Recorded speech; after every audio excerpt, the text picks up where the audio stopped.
welcome Joshua Errington to the first ever Marcoussimo Presents, a guide with signs pointed the wrong way. You're my first ever guest, so welcome, Josh. Thank you for inviting me. But I'd like to kick off this podcast with asking you about a person or something that's been a guide so far in your life. I think there's two different paths in terms of into a guide. There's the personal side. So if I look to me growing up and people pointing me in the right direction, it's definitely my family. As I wasn't really one of those popular kids or anything like that. Yes, I was part of the group, but if any advice, it's always come from family. So it'll be either my mum, nan, granddad, dad. So it's my family that side. Then it wasn't until I got probably end of uni, that's when I got the best advice for going into my own business and my own career. Yeah. So up until then, it's just been personal stuff. I was just a bit lost. So did you enjoy school? I enjoyed primary school. Yeah. Because at that stage, I was a popular kid. Yeah. I was just good at football. If you're good at football, you're popular. That was the way it was.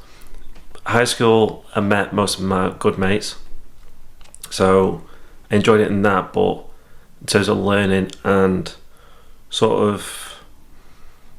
finding out who I am, that's where I felt a bit lost. So it's you always look at people who are getting invited to the parties, and those type of people, and you try and they've got that haircut, does that make them popular? Yeah. So I felt a bit lost, and it wasn't, I'd say, until uni I felt I knew where. I steer clear of people that say school was the best days of my life. Oh no. I had a similar experience. I liked football. I was good at primary school, and I think school, it's not really. It's a very generic thing, isn't it? If you go through the comprehensive school system, we're all going through the same thing, and not everyone. It doesn't fit everyone. No, it's a bit like your the PT and you do. Bespoke. Everyone's different, someone's 6'6", someone's 5'2", someone's 140 kilos, someone's 115 kilos. And that's what school fell down for me, was that with my ADHD and who I am, I found it very difficult to exist in some of it. I did like you say, I did enjoy sport and drama, but I was a bit of a rebel as well. No, everyone called me the goody two shoes, stick to the rules. So tell me, you because we spoke before about your grandparents, they played a big part in your life as a guide, didn't they? Because obviously you grew up in Blackpool, and I'd love you to talk about some of your experiences of social clubs and what they did and how. Because I think grandparents are a great place to start with your guides. Yeah, so we actually used to live pretty much over the road from my grandparents' house. I always going to theirs, and one thing that they do, my granddad's obsessed with sport, anything sport related, he's obsessed with. And then my nan, she loves all entertainment, singing and stuff like that. So they actually did a mind reading act. Wow. And my nan was also a singer, then my granddad DJ'd. So it was a little three way gig, and then they used to go around or the working men's clubs and stuff like that, and I used to go with them. Wow. So since young age, 5, 6, 7, I think it was, I used to carry the tapes from my granddad, go up, join in, and I think that's where I got that just shown if I go on holiday now, there has to be entertainment. Yeah. And Blackpool, they call it Vegas of the North. So it's growing up there, my family loves going to Benidorm. So it's just, that's how I see things. It's I don't really like to relax. There's always has to be something going on. It must have been a great experience, just because growing up with creative people that are doing something like that, it makes them. It's never the same day. No, you've got different punters, different things happening. How did your granddad DJ? Was it on vinyl or? It was with tapes. Tapes. So I remember you used to have, I think it was 3 boxes, and he's going. He just had them all lined up of what he was going to play, and they all knew like sort of what like people would want to play. Yeah. And I remember one of the gigs. It was like there's loads of football fans in, so he used to put all like songs for Newcastle, West Ham, or I'll just be playing them, and it will just be a good atmosphere. Wow. Did he have 2 tape? Do you remember? Yeah. So it was tape to tape. Sure, he had 2. I don't know if he had a mixer, but he was an early pioneer of DJing. That's it. Yeah. It was. I didn't know any different. Like, so from then, that's where I was just like hear about music and stuff like that. But it's all like stuff everyone used to sing to. Yeah. So it wasn't like my nan. She was like a really good singer, and she always like sang, and it was like the room was quiet. And then there was the other side where it's like full on entertainment. What did you ever perform yourself? No, can't sing, can't do mind reading. So I'm usually like that quiet person. Like I was maybe a few drinks. Yeah. Then the odd song on a karaoke. So obviously you're. I should have introduced you as like a premium, amazing PT coach. I mean, I'm working with you at the moment, and I've seen what you do, how specialised you are, how in depth you are with your thought process about the individual. How did you? When did you decide you were going to become PT? So it's actually like, in fact, I got asked today, and they was asking me would I go travelling. So just before lockdown, I planned to go to do the Route 66 in America. So I was going to go. It was one of the best mates, and do the Route 66 down the south coast up to New York, and then the first ever lockdown happened on the Friday. Everyone was like so annoyed because it's just before the weekend, and we was meant to fly on the Sunday. So in my head I'm like, thank God we didn't fly and get stuck over there, because we wouldn't be able to do anything. And then from then, luckily managed to get the refund, and then with that refund I paid for my PT course. Wow. So if I did go to America, will I be PT now? That was 2020. Yeah. So if I would have went, I'm like, what job would I be in now? Would I be doing PT or would it be something else? So maybe you'd have been a tape-to-tape DJ. Maybe. And I actually passed and did my first ever transformation the first week gyms were open. Wow. So it's like lockdown was my sort of start of my career. Wow, that's really cool. And you hear a lot of people change careers in lockdown. It happened a lot. And obviously you became, you worked for UP Fitness for a couple of years. 2 years. 2 years, and you were like the top of the tree of PTs in there on that journey. And now you've got your own business, which is D3. D3, yeah. I mean, the other interesting thing, apart from guides that point you the right way, have you got anything in your 10 years that's been something that's pointed you down the wrong road you can think of? The only one I can think of is going back to school, because you always get told you should sort of know what you're going to do in the future, even though you're like 14, and I didn't know until I was like 21, 22. So I was like, that's a massive gap. And my little brother and sister, they was the same, like they didn't know. My sister's changed her thoughts of what she wants to do in the future. Yeah. So I reckon it's definitely, I think teachers, they all mean well and they all want you to get good grades and everything like that, but actually picking, I love sport, but it's like I don't know what I want to do. Yeah. And I always got called like the quiet kid. So the fact that constantly still plays in my head right now. It's a how can you at 16 really own, kids want to be firemen, want to be a policeman, want to be a footballer, whatever.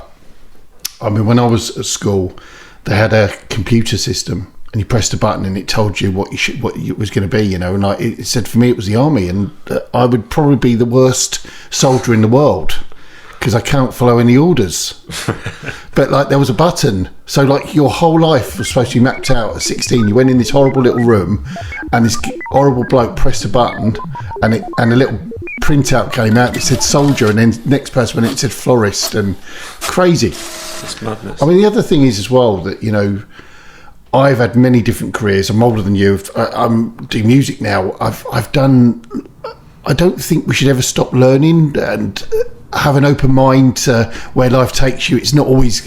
I don't think there's any way that life can be planned the whole way through. It's going to change. That's life, you know. I used to, especially when I start going into like fitness, stuff like that, one of my thought process, like, right, what am I going to be doing in 10 years?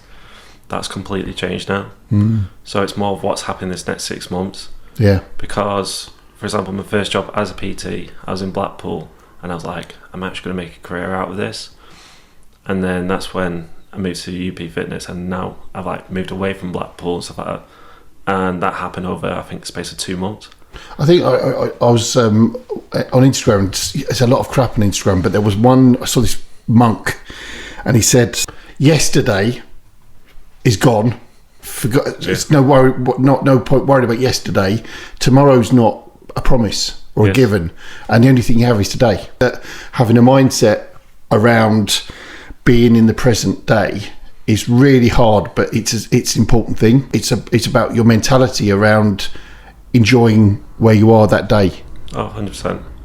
It's like I've gone from like 10-year goals to then it was 5, and even then, like, I've been a PT 5 years now. If I would have thought of that when I was back at Blackpool PTing, I'm like, I didn't even know where Cheshire was. I accepted the job, and then the second later it was like, where's Cheshire? That's how much, because I originally planned to go to Manchester. All you need to do is fly over and look for the Lamborghinis and Land Rovers. Pretty much. What's the thing about PT and coaching which you're involved in, and I hate, and I'm sure you're the same, is we live in a world of obsession with shortcuts. So not just with fitness, but in every part of life, everyone doesn't really want to put the real work in now.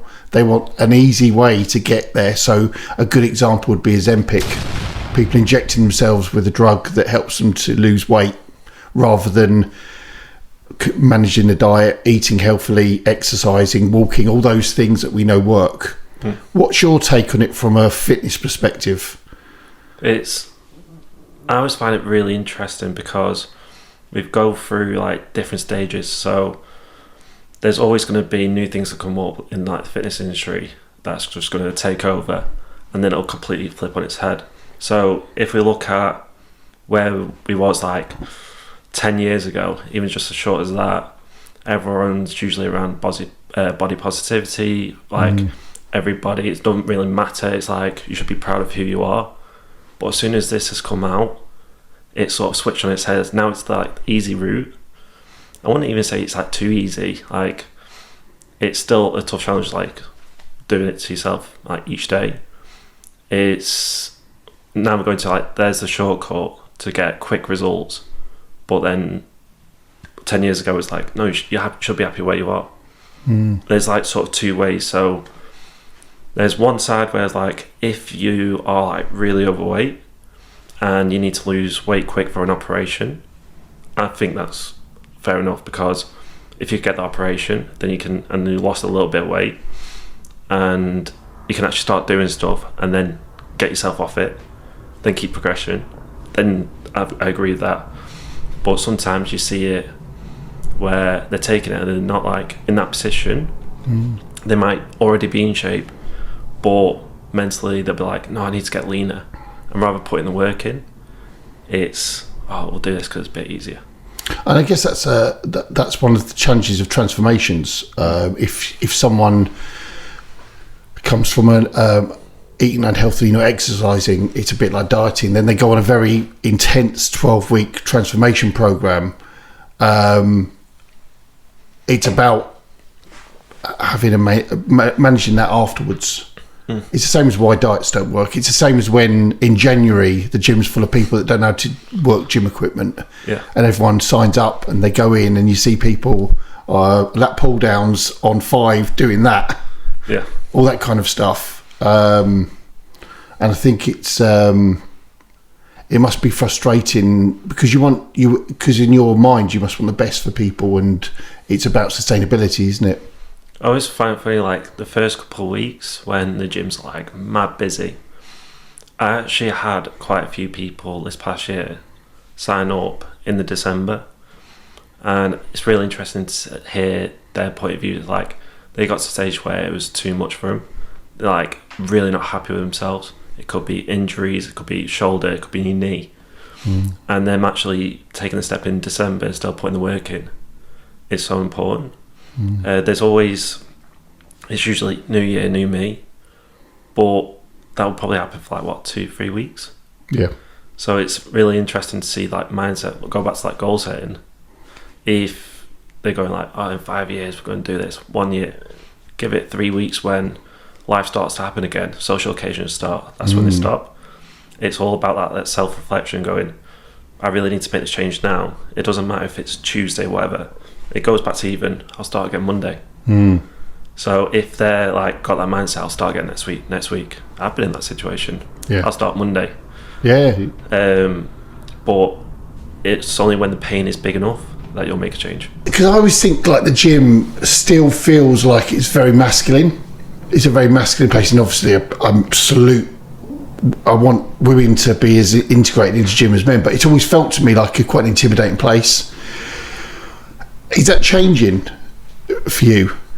I'd say it is. So I'd say looking around the gym, if I was to look at male training and female training, I'd say actually females have the better form, the more self-awareness of how they're actually doing the exercises, whereas see males sometimes, this is more like a gym population, males tend to go, I want to hit this weight. Yeah. Whereas girls, you could tell they've been doing their own sort of research outside gym, watching videos, watching techniques, and sort of accepting the help. Yeah. And with that, that's what builds their confidence to go on their own. So I think it's more they're willing to learn and adapt. Yeah. Then men tend to go, I think I could do this myself, and then I'll go to the gym, and then it might be, who's the biggest guy in the gym? Let's copy them. Yeah. I was thinking I don't know if you've seen Adolescence, which is a Stephen Graham film that's just come out on Netflix, but it's an interesting thing around school and what's happening now to young men. The whole thing around Andrew Tate and all. Has any of that touched you, or have you seen that stuff around how men perceive women? Well, going back to that, watching it was my previous career. So at uni, I studied police. Right. And whenever I say that to someone, they're like, really? Because I'm the least person who you'd think to go in the police. And after that, I worked in a children's care home. And if you think of that, that series, it's, you got the police and you've got the kid who also got bad behaviour and looking at the schools. And it's just mixed both of them in one. So the episode where the woman's interviewing the lad, I can remember those days in the care home where the kid's going mental and you have to try and sort of calm the situation down, and trying to get 5 teenage lads to bed for about 9 o'clock. You can imagine how that goes. So looking at that, it's just brought back memories of what I'd sort of teach, but in that time the kids were 17, 18. At the time I was 21, so they didn't see me as that sort of parent profile. Yeah. But I'd sort of try and act that bit older while still trying to use sort of my age to sort of go like a big brother role. Yeah. I took my takeaway from it was the chaos of the school. The kids learning on videos, pressing play on videos and watching videos in lessons, and too many people in classes, and it just leads to. I mean, I've just seen today actually that Scotland's brought out the first ever secondary non-mobile phone school. So when you get there, you check your phone into a bag, and you get it on the way out. So phones don't go into the school, which I think is really helpful. But I think the problem, and what strikes me about the age we live in now is that mobile phones are so so part of culture. And for young people like my nephews and my nieces, they're on Snapchat. I don't use Snapchat, but it's like there's an almost like now for school kids. I'll give an example. One of my nieces there was a fancy dress party at school, and when I was a kid, there was a fancy dress party. You'd go as Darth Vader or a stormtrooper, or you'd dress up. You'd be something, and no one went in fancy dress because no one wants to be filmed looking or something shared that they might look silly on. And I think that's really interesting telling thing about the way the world's moved now, is that it inhibits childhood, and actually adults forget to be children, but now children forget to be children. Yeah, I completely agree. Like, if you look at, say, even if you just go into walking around Manchester, even though they're walking around Manchester, they're on the phone.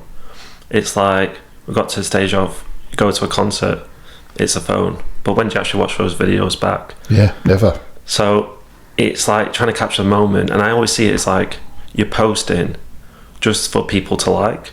Yeah. And that's the maddest thing. Like, you should be like enjoying the moment. Like, if you look at the videos in Ibiza, I wish I was in that time. Like, yes, it's great to capture a moment, so like maybe a picture outside, or just like a memory of you who you're with, and then actually enjoy the moment with the people around. It's more important than filming a whole concert. When Noel Gallagher always says that Nebworth, when Oasis played Nebworth, was the last great gig because it was just before mobile phones became a thing and no one had a mobile phone. And it's really interesting. I wonder whether wonder if there's a way back. I wonder if gradually, I think more nightclubs will have no mobile phone policies. I mean, I was at Pikes in Ibiza last week, and when you arrive and you check in on the guest list, they actually put a sticker over your phone. You're not allowed to take it off your camera all night, and people do. I mean, but less people do it because they feel respect, because there's a no pictures policy. Yeah, which means that people have privacy, people have fun, and I think there will be hopefully a movement back to that at some point. I hope so, because like you'll go to a nightclub and everyone's had those drunk nights where they just drank too much and they look like a bit of a fool. But now it's like someone will capture it and it gets shared, and then everyone sort of sees it. Yeah. Whereas like it's like if you go back to like footballers, they used to be able to like play football, maybe have a few drinks afterwards, of course, and everything's fine. But now, as soon as they've seen something doing something wrong, the world sees it. What I think is amazing now is that there's people filming a bloke angle grinding to steal a bike, and they're not intervening; they're filming it to put on socials. Like someone, to get likes. someone's getting their mobile phone stole off on those geezers in London. You know, the guys that were out on the e-bikes, and everyone's filming it. I just think it's scary. It's I don't know how it's fixed. It's a big question, but I think that like everything in life, the internet, phones, social media, when it started was a good thing, but then people work out that there's ways to make money from it. And so then it becomes exploited, and it's become an obsession. I struggle with it. I have a slight obsession with Instagram. I find myself on it and going, why are you on it? One of the best things I heard, and I'm obsessed with his podcast, is Gary Vee. And he said it's not social media now, it's content media. Yeah. So it's no longer connecting with your friends, like sending messages. It's just, can I post for people to know who I am to make that money? So it's not social media anymore. It's content media. Yeah. I mean, I do think that I mostly use social media now for music. I used to post me buying a fancy jumper or me or a meal in a restaurant, and I don't now, because I don't see the point in it. I use it to market music and market my stuff, because I don't know. I don't use Facebook anymore. I use Facebook for the music stuff, but I don't use Facebook personally. Twitter's like X is like a minefield, and Snapchat, forget about it.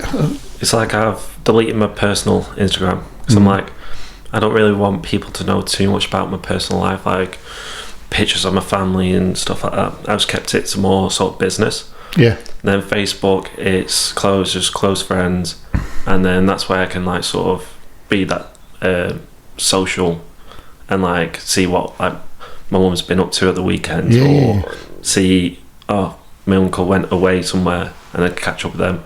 Whereas Instagram, it's more public.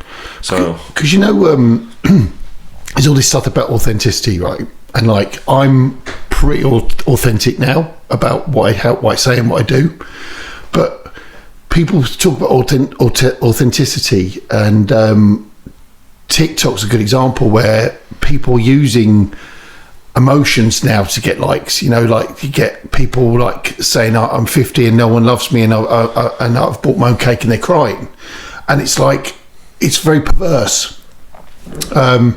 And I don't think people really, what people care about is themselves and their life in reality.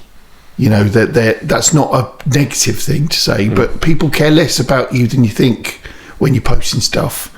But I do think there's a real, like, people that post stuff to just try and go viral is an interesting one. It's how many views, how many followers you got. It's like there's a bloke today on Instagram, and on the, like when you go into the bit where it shows you previews of, and it was a bloke looking down with a pair of legs around his head.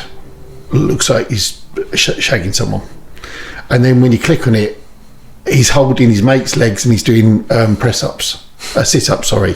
But it's because that will get you to click on it. I don't know, it's mad. I mean, it's like also in your industry and the music industry as well, a myriad of people telling you that they can help you to gain thousands of customers, and their training resources are the ones, and there's so much noise now, and the fitness and in music. I find it very distorting. I end up not knowing where to go. There's so much out there. People telling you to spend £49 on the course. You must have experienced that yourself. So I have these like views, and I speak to them about with my clients all the time. And I always think, especially in personal training, you've got a lot to sort of handle in one time. You're not just a personal trainer. You can't call yourself a nutritionist until you've done a nutrition course. You also clients come to you for all their personal problems. So technically you are like a therapist, let's say. You're also like maybe a physio, because if they come to you with an injury and they're working with a physio, they're asking you to do this. So you've got all these different hats you have to wear. And I'd say if you're a PT that's only done your PT course and nothing else, I won't really call you a PT. Yeah. I reckon it's like at school, you pass your GCSEs, but it's just a memory test. Yeah. Once you start sort of branching out and going, what industry, what part of the fitness industry do I want to go down, whether it's, I don't know, high rocks or bodybuilding or just general fat loss, you should be at least every year doing a massive, like, not even massive course, but investing in your own education to learn that little bit more to help your clients. Because I see it like on social media, it's usually who's really good at socials, who's good at like getting those hooks on Instagram, how many clients can I get? You're not successful if you're not an online coach. That's a big one at the moment. So it's usually pushing that, but they forget to actually focus on their own clients. And I still remember my first coach, he says, you don't have to be the best coach in the world, you just have to be the best coach in your client's world. And that's like the one that's stuck in my head all the time. See, I think going back to the comparison between music and fitness, I'm learning more and more that I think the way I will go with what I'm doing is about building a real community alongside online stuff. But I think real community for me in Manchester is where I feels where it makes me feel good, if I feel comfortable in that space. And I think it's probably similar to you. You know, you've got your client base and you'll do your online stuff as well. But there's something about building a community that can share experiences and learn together that's powerful.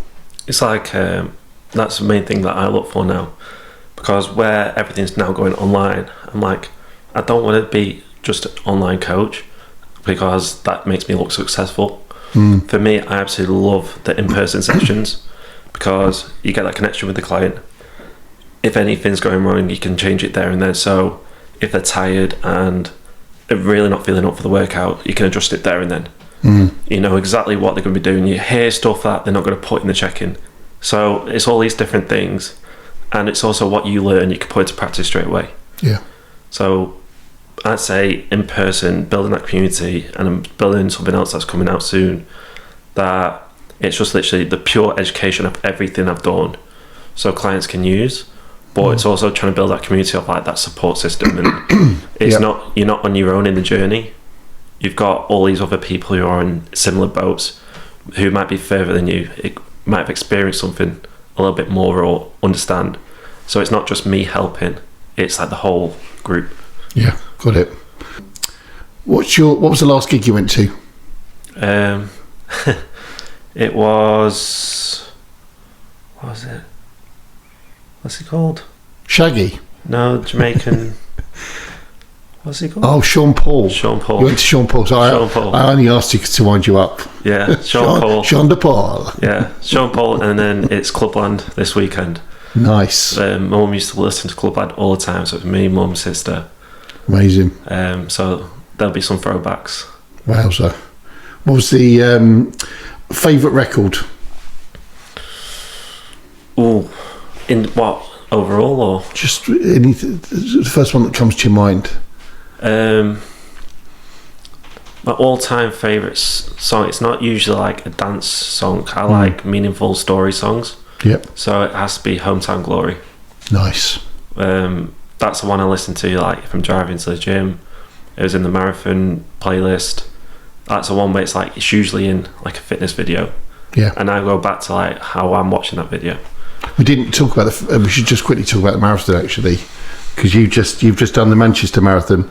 Yes. And it's interesting because we had this conversation about your experience of the marathon, and you know, a lot of people feel like, oh my god, it's the most incredible thing I've ever done, but for you, you didn't feel that way. No. So everyone talks about the marathon is going to be one of the greatest achievements of your life, and don't get me wrong, it is a massive achievement because most people won't even sign up, most won't even complete the training, they'll just give up. Some people won't even finish if they do sign up and do the training. But luckily enough, I managed to get through the training. Like, I was like, right, it's going to be a great experience. And the only reason I actually signed up for it was to experience it myself. Also a bit of competition with my mate, because he's like a good runner, so we kept each other accountable throughout. Yeah. And been through all the training, you're running in the snow. It's always over winter, you're doing the training, so that mindset getting up early in the morning. And then we got to the day, and I was like, right, see what happens. So it was a boiling hot day, and race started. I'm like, oh, feeling good, like good atmosphere. And then got about halfway, and that's when my injury came back, because basically the 2 weeks before I couldn't run. It was my knee gone, my shins hurting, the typical ones. And then at halfway, that's when the knee started giving way. Good. So for me, that was the wall. So I was like, right, I've got half a marathon now of run 30 seconds, walk 30 seconds. So I was on for a good time, and I still finished it in 4 hours 5, which is a good time. You beat me by 6 minutes. I'll take that. And I was like, right, getting towards the end, because I'm AirPods in, every time like my sister or girlfriend or someone messaged me, it read out the message in my headphones. I'm like, right, this is good. And then it was like, right, I knew it was the last corner, and I knew my family was just towards the end. I was like, oh. And then I was running past, and they were cheering me on, and I got towards the finish line. I was like, why am I still not feeling anything?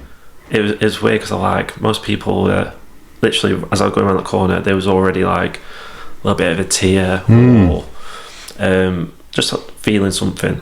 And I literally got to finish and seen the video of me finishing, and I literally had no emotion.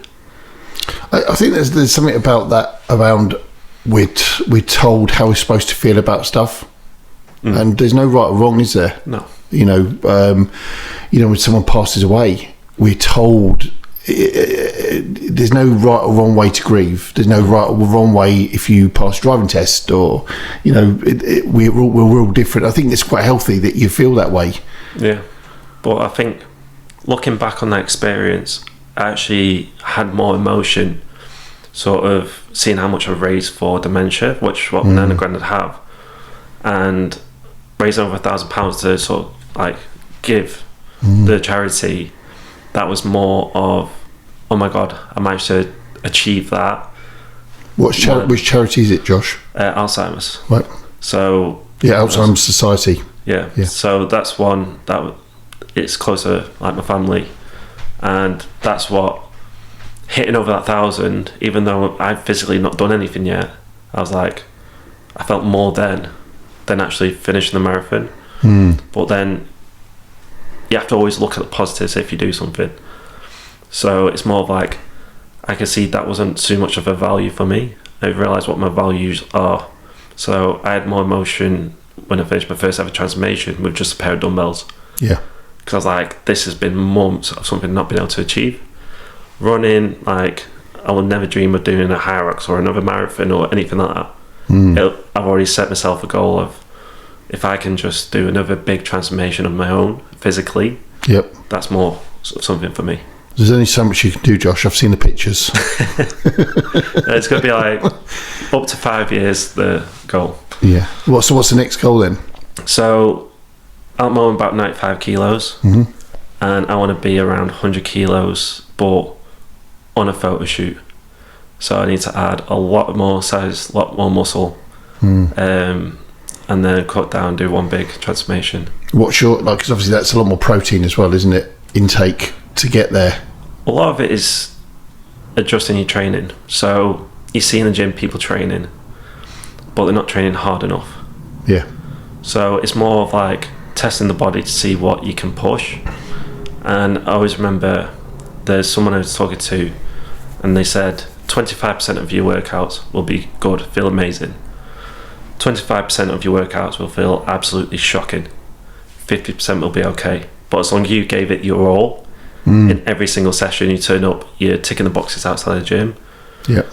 There's always going to be good sessions, okay sessions, bad sessions. The fact that you're turning up each time and not giving up by Wednesday is the biggest positive. And then nutrition, like that on point. Like, I always see it as you're eating food every day anyway. What you need to do is delete Deliveroo, delete all the fast food, food. You just need to focus on, right, even if it's you get temptations by the shop, can you order it in? Can you order, so you just go online, put the food in, get it delivered to your house. Have you seen how expensive Deliveroo's got now? Like Nando's, obviously I can't delete. I don't have Deliveroo where I live, but when I go to Manchester or any city where there is Deliveroo, I tend to get it because I love things like German Doner and Nando's. But Nando's now for two people, to get a few things, is about 45 quid. So, but yeah, deleting Nando's is a difficult one because I don't have it, so I don't have the access to it. So as soon as we stay in a city somewhere, I'm like, Nando's.